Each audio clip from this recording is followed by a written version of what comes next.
এরকম সহজ সরল মানুষদেরকে টেনে হেঁচড়ে নিয়ে যায়, তারা আগে পরিচয় জিজ্ঞাসা করে বাসা কোথায়, ঠিক সেখানে থেকে মনে বলে আচ্ছা আচ্ছা আপনাদের তাহলে পরিচয় কিছু লাগে না? না, দালালের সহযোগে এসে হাজির, তারা চিকিৎসায় ভালো হয়েছে সেটাই বলে, কিন্তু ক্যামেরা দেখে বলতে পারে না কোন হসপিটালে তিনি ভালো হয়েছেন।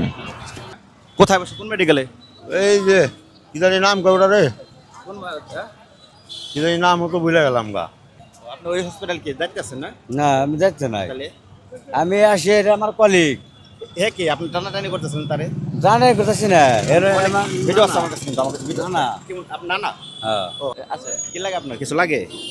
হ্যাঁ, না এমনি কিছু লাগে না। তাহলে কি বলতেছে আপনারা? আসেন, ওই ডাক্তারের কাছে নিয়ে যাইতে চাইতেছে আবার জোর করে তো মানে দেখলাম যে হেরালো মানসিক বাটপার, সমস্যা। হেরালো বাটপার, মানুষ ঠিক আছে, হেরালো দালাল, হেরালো মনে করেন যে কি করে এই রোগী করলে এরকম টাইনে হেসরা লয়ে যায়, ঠিক আছে, বলবার ডাক্তার দেয়। আপনার কি সাধারণ মানুষ।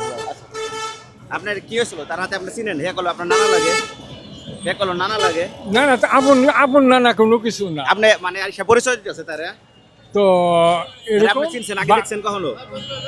বাড়ি বলেই যে ব্যবসা সরে এটা সুস্থ মানুষ যারা রয়েছেন তাদেরকে প্রথমে জিজ্ঞাসা করে আপনার বাড়ি কোথায়, চরে বা অমুক স্থানে, ওই লোকটা একজনের নাম বলে, ওখানে তাদের বাড়ি।